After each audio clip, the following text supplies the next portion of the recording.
Hello. This is a weird time to be streaming, so I'll probably just get Israelis maybe, or like non-Americans. But I just came back from my little shopping trip. I went to the hotel this morning again, which is very nice. And then I came home and just did some cooking and cleaning, which I still have to finish doing. And I went to Geula and Shearim because I wanted to get a couple things. And I ended up buying a lot of stuff. So I thought it would be kind of fun to show you while I put my things away. So I'll show you the most, ooh, that was my oil. I got some unexpected things. Oh, this is not from Shearim and Geula, but I should put this away now. So I just had to buy some food stuff for Shabbat. Tonight I'm just staying home for dinner, and tomorrow I'm going to the Old City for davening and also for lunch and such. So since I'll be out all day, I'm actually looking forward to having a solo Shabbat dinner tonight, and I'm excited because I'll show you. I made challah, and I rarely make challah, but they came out really nicely. That's it. So my beautiful loaves.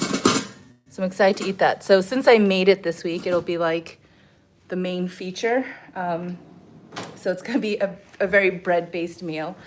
And I'm roasting some fennel and onions. And I also have this, which I'm gonna roast. This is also like kind of just my weekday food prep too. And then I marinated some chicken, kind of like an Israeli style chicken. But tonight I'm not gonna have meat because I wanted to have cheese with the bread. So I got some cheese, and I also got this Gouda and this kind of cheap hummus, but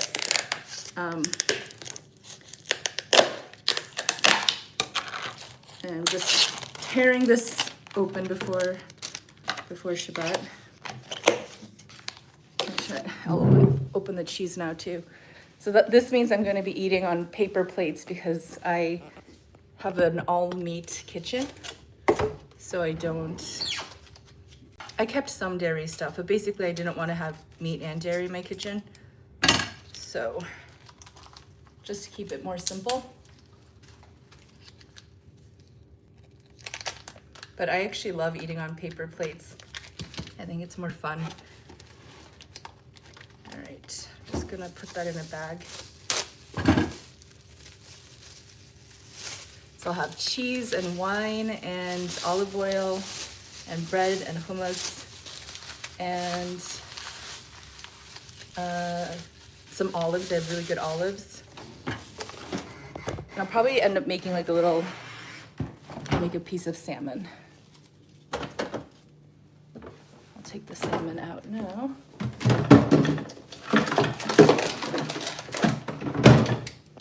I just have one of these little individual size ones. All right, so that's for dinner. And I got some popcorn, which is such a Jerusalem thing. People love their popcorn here, and that was a little treat for me. Oh, and I also got a tomato for later too, and I got some walnuts. So this I actually got, the popcorn and the bag of nuts I got in Geula. And what I actually went over there for specifically, so for people who don't know Geula and Shearim, it's like an ultra-Orthodox neighborhoods. There are two different neighborhoods next to each other. It's actually my favorite place, maybe, I guess in Israel, because it's my favorite place in Jerusalem. I just love the energy there. I love all the stores, and it's just such a fun place. So I love strolling around there, and whenever I go there, I always go to the bookstore. But the reason I went there was because I've been on the hunt for the perfect stockings, like knee-high stockings, and it's just hard to find good ones. A lot of them are just cheap. So I went specifically to like a Haredi store that would have nice options.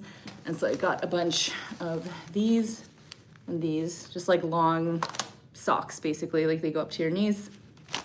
And these are more like opaque. And these are nice because they have kind of like a grip inside. I don't know, it was just really nice quality, and they're thicker because you can't find the thicker density stockings in a lot of stores in the center.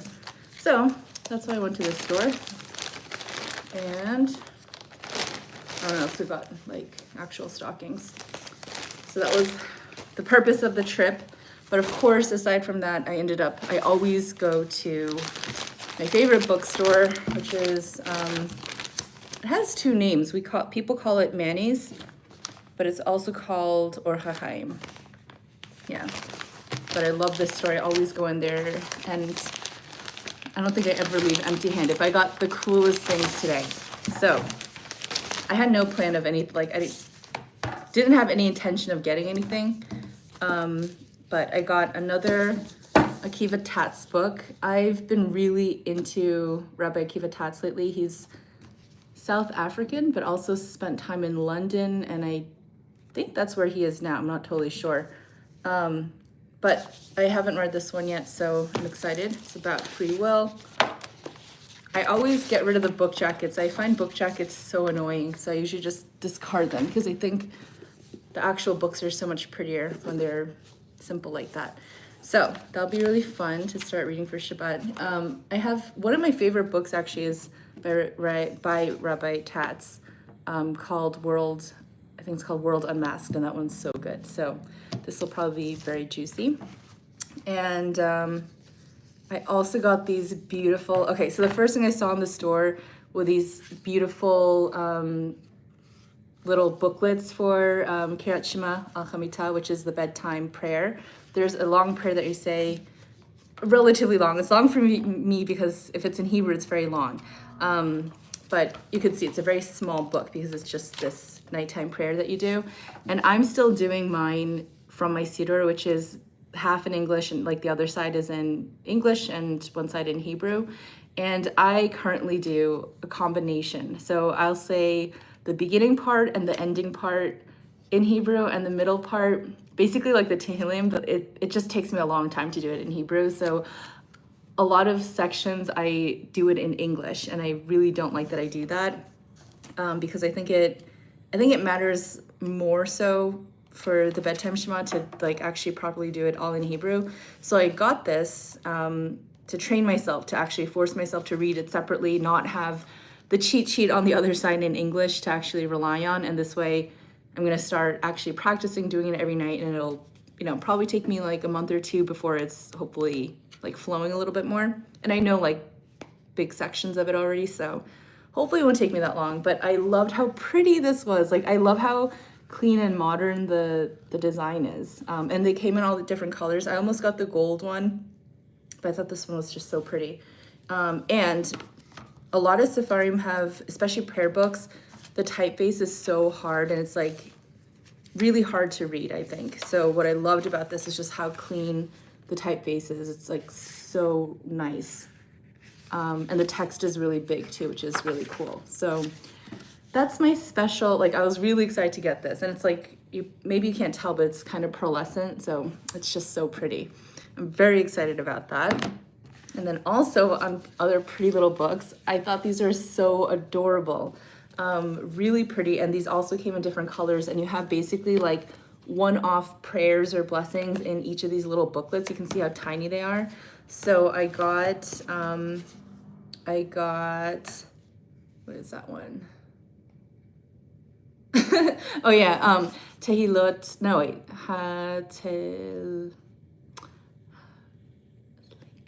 why am I not Nerot? Hadlikat Nerot? I don't know why I'm Seder.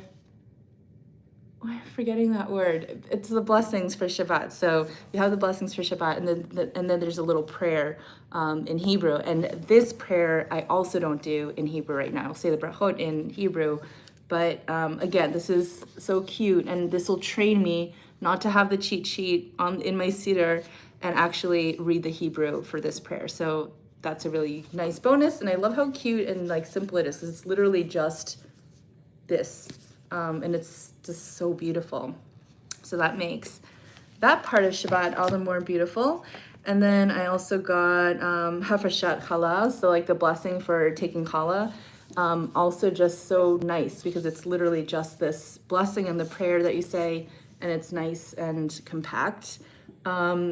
So the reason I have challah, by the way, because I really never make my own challah. I can't even remember the last time I did it. It's been a long time.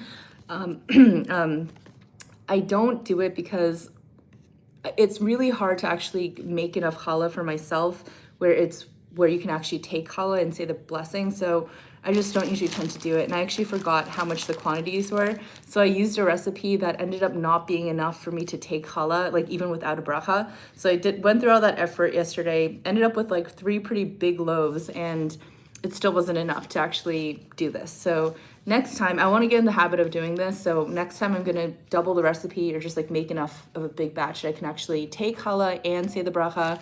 And what I'll do is I'll just like turn them into little balls, like rolls, and freeze them so that I can have my own challah. So I'm going to start doing that, and this is a nice little tool for it. And then this one is Mizmor LeTodah, which is really cute, and I love that it has this, which was nice. I think I'm gonna actually put this one in my office. So I thought these were so beautiful, and again, like they're beautiful, but I love how they're very clean and kind of like modern looking, because usually Jewish books, like, they look very like more ornate. So I don't know, I just love this style. It was so beautiful. So that was my haul. Oh, and I got also, I'm so excited about this. I've bought like, I think three or four total in my life of these kosher clocks, because they often break basically, which isn't great. And my last one is broken, so I'm still using it, but sometimes the alarm will go off and it will just keep beeping like indefinitely. So I knew I had to buy a new one. And even though they're a little bit faulty, I still buy them because it's so convenient, because these kosher clocks have some nice features and they have 10 alarm settings. So I really like it. But I saw in the store that they have this white edition, which is so cool. I've never seen the white kosher clock. I always got the black ones. So I bought this too. Let's see what it looks like. And white matches my stuff more, so. It's so pretty. Oh my goodness, that's so much nicer. Ooh, I like that. See, I have the black version.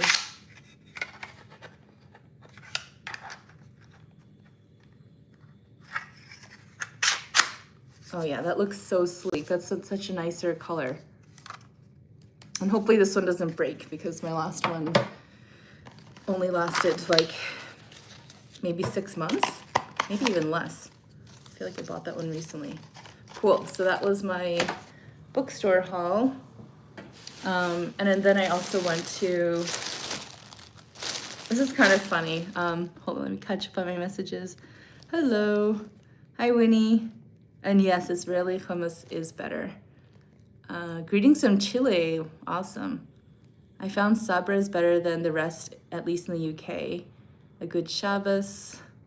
Did you complete your conversion in Israel or somewhere else? Yes, here in Israel.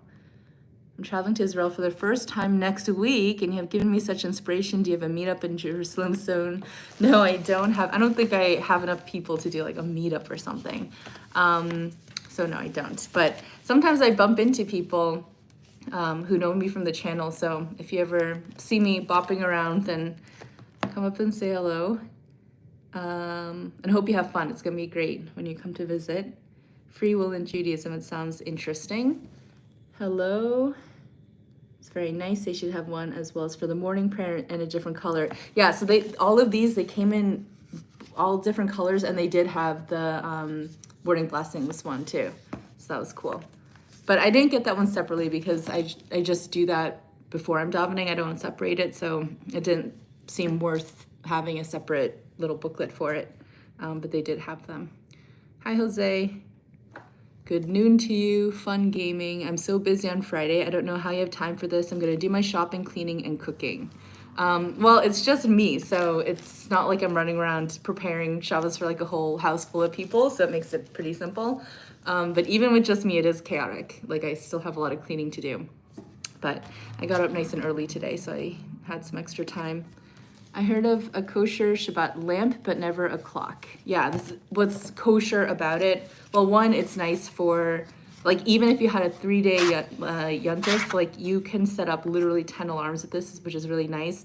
But the thing that makes it kosher is that it has this feature, so you can either have it in this setting where you can touch the buttons, or for Shabbat, you can also change the direction of the sleeve so that all the buttons are covered, so that you might not accidentally snooze or something automatically and just like touch the buttons. So that's why it's a kosher clock. Okay, so then I got some clothes. So it's a bit of a treasure hunt, but I really love shopping in like religious women's, like Haredi women's clothing stores.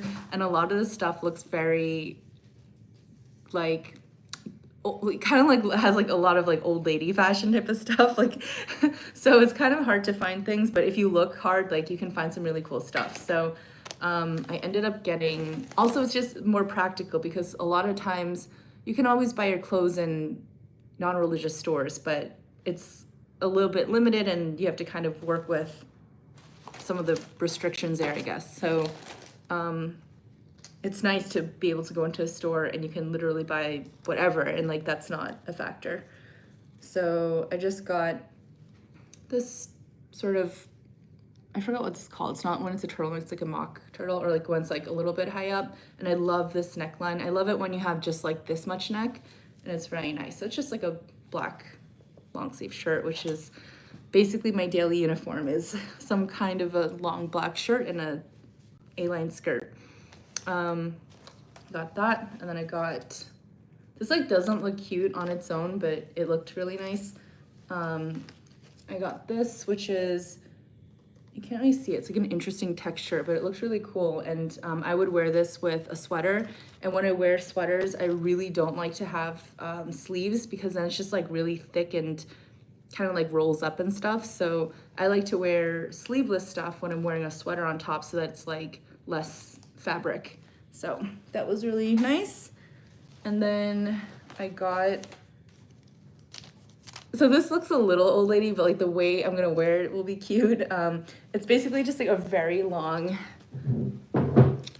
black dress, but it's velvet, which is cool. And it's like super big and flowy, but I'll basically pull up the sleeves like that high. And then I'm gonna wear it with a belt so that it kind of cinches in the middle, so I'll still have, you know, not be like a big lump. And it's just, I have to actually get it hemmed because it's really long, and they only had these like giant sizes, but it's so comfortable. And this is like, I don't know if you guys watch Seinfeld or I don't know if you will get this reference, but this is like my George Costanza dress, just draped in velvet. So I'm really excited about that.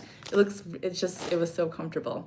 But actually the neckline was a little bit low, even though it was from like pretty Haredi store. And a lot of like these women's clothing stores in religious neighborhoods, like the more religious ones too, like you can't even tell that it's a clothing store. Sometimes you have to like go through the back, and then it's very like enclosed, so it's like not really shown on the street.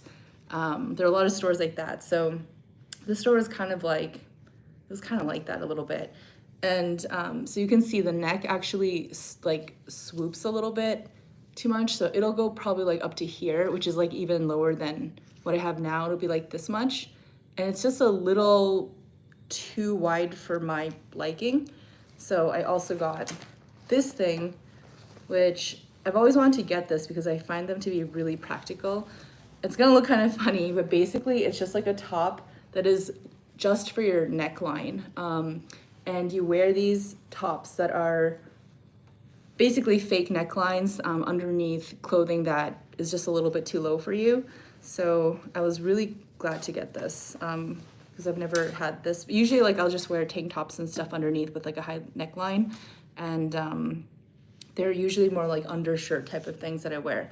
But this one's more dressy, and it actually looked really cute, and like has this cute little sort of lacy neck, and it was actually very comfortable too. It basically just goes on like a kind of like a halter, and this side is elasticy, so it's just very comfortable. So I'm pairing this with this dress, and I'll need to get a belt that goes well with this because I don't have like a belt that'll be kind of cool with this dress. But that was it. That was my haul. And I'm glad I have this dress outfit now too once I get the belts and get it hemmed, because I feel like I'm kind of always wearing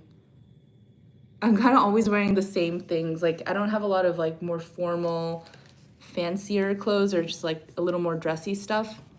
I'm basically usually wearing like the same 2 skirts or so, and then have like a variety of tops that go with it. But I like having this because it's like an actual dress, so it's pretty versatile too, because it can look a little bit dressier depending on what kind of jewelry I wear and such, but it can also just be like for a regular Shabbat. So I think that was a pretty good purchase. Also, it's very simple. It's just a black dress, so can't go wrong with that. And that's it. Old lady fashion's best, totally. Wait, I had to catch up. You're from China? No, I'm from America, but I'm Korean. How did you manage your experience in the Orthodox community? Mazel tov on your conversion. I don't know what you mean by how I managed the experience. Mazel tov. I saw you a few weeks ago and I was too shy to tell you. Oh my goodness, you should say hello. It's funny. I wonder where I was, where we were. זה חמוד? חמוד? מה זה חמוד? חמוד. Shalom. Hi, Yosef. Cool. Went on a bit of a shopping spree. The headband you're wearing looks nice. Oh, so I actually feel a little... This is like kind of my at-home headband. And Erev Shabbat, a lot of times I'm just kind of like messy looking and stuff. And, you know, I don't really like put on makeup and things like that. So this is usually something I wear at home. And sometimes I'm like a little bit self-conscious about wearing this style of headband because in America or Korea, like it's kind of normal, but I get worried that people think that like some girls who are like, that don't cover their hair, but they'll wear a hairband that they're like kind of like this like little bump. Some married people wear hairbands like this. So I always wonder if I look like I'm married if I'm wearing this. I had a hairband that was a style, but that was like actually a lot bigger, and I actually ended up getting rid of it because I felt like it looked like a dati married woman kind of thing. Yeah, but thank you. All that being said, hi Kat. Oh, it means cute. Wait, I want to find that word again. No, I've lost the word. Chamud. Okay, chamud. That's a good word. Chamud. Hi, Sarah Rivka.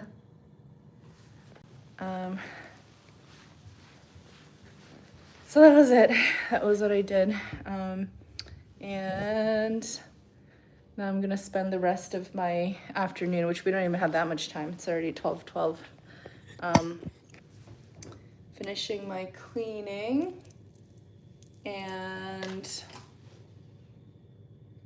yeah, I think I'll just clean and organize stuff pretty much for the rest of the time.